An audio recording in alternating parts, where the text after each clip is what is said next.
On April 14th to April 15th, 2026, Typhoon Sinlaku struck Saipan as a powerful and highly unusual early-season tropical cyclone that caused widespread damage and disruption across the island. The storm first developed over the western Pacific Ocean on April 8, 2026, forming in a region characterized by very warm sea surface temperatures and low vertical wind shear, conditions that were highly favorable for rapid intensification.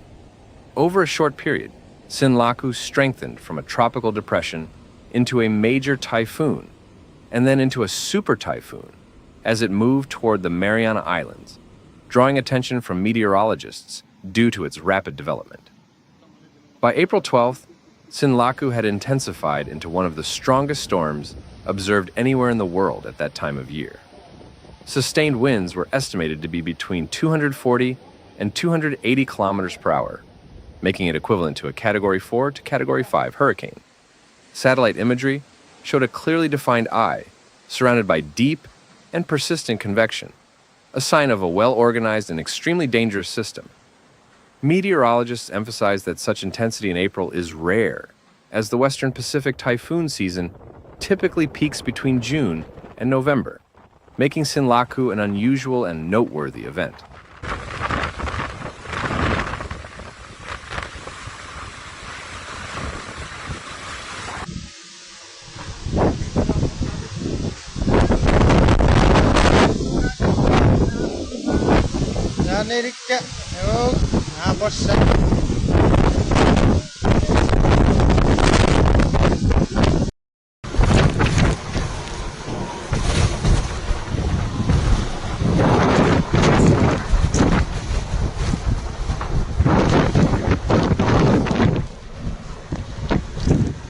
As the storm approached Saipan, local authorities issued warnings and advised residents to take immediate protective measures.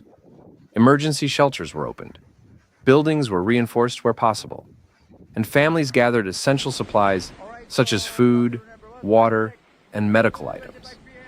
These preparedness actions played a crucial role in reducing the overall human impact when the storm eventually made its closest approach to the island, giving residents valuable time to secure their safety.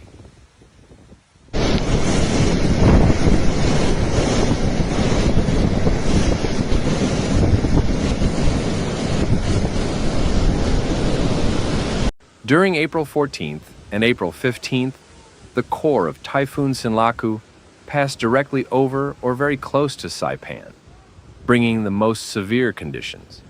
The eye wall of the storm delivered violent winds that exceeded 200 kilometers per hour in several locations. These winds caused extensive structural damage, tearing roofs from homes, breaking windows, and collapsing weaker buildings. Trees were uprooted across the island, and power lines were knocked down, contributing to widespread outages that affected daily life and emergency response efforts. In addition to the destructive winds, the typhoon produced heavy and persistent rainfall. This rainfall led to flooding in low-lying areas, especially in regions where drainage systems were insufficient to handle the volume of water. Streets became submerged, and some neighborhoods were temporarily isolated due to high water levels. The combination of rain and wind made movement extremely dangerous during the peak of the storm and increased the overall risk to residents who had not taken shelter. Coastal areas of Saipan also experienced storm surge as strong onshore winds pushed seawater inland. This resulted in coastal flooding that affected homes, roads, and infrastructure located near the shoreline. Although the storm surge did not reach catastrophic levels, it still posed a significant threat and contributed to the overall impact of the typhoon on the island, particularly in vulnerable coastal communities.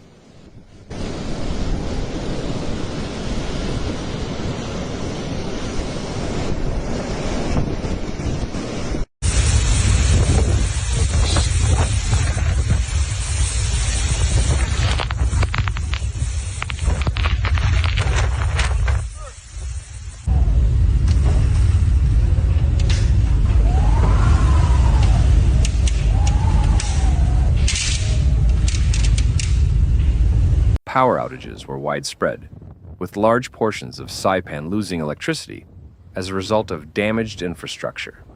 Communication systems were also disrupted, limiting access to information and making coordination of emergency services more difficult. In the aftermath of the storm, recovery efforts began as soon as conditions allowed. Crews worked to clear fallen trees, remove debris, restore electricity, and repair damaged roads and buildings, gradually returning the island to normal conditions. Transportation systems were severely affected during the event. The main airport on Saipan recorded extremely strong wind gusts, forcing the cancellation of all incoming and outgoing flights. Ports were closed as a precaution to protect ships and harbor facilities. These disruptions temporarily cut off the island from external support and delayed the arrival of aid and supplies, highlighting the broader logistical challenges caused by the storm. Despite the intensity of Typhoon Sinlaku, early warnings and community preparedness helped to reduce the loss of life. Many residents followed official guidance and took shelter in safe locations, which significantly improved their chances of avoiding serious harm. While injuries and property damage were reported, large-scale fatalities were avoided, demonstrating the effectiveness of disaster preparedness measures in the region.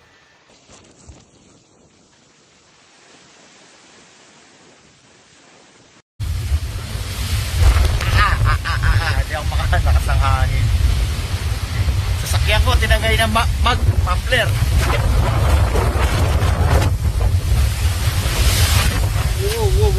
Di maganda, malakas.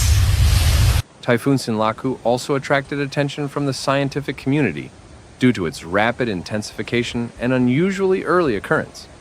Experts pointed to very warm ocean waters and favorable atmospheric conditions as key factors that allowed the storm to strengthen so quickly. Such events raise concerns about future tropical cyclone behavior, as changing climate conditions may increase the likelihood of intense storms forming outside the traditional peak season, making preparedness even more important. In summary, Typhoon Sinlaku was a rare and powerful April cyclone that brought destructive winds, heavy rainfall, flooding, and widespread disruption to Saipan. Its early season formation, rapid strengthening, and significant impact make it a notable event in the 2026 Pacific typhoon season, emphasizing the importance of preparedness, resilience, and effective emergency response in island communities exposed to extreme weather conditions.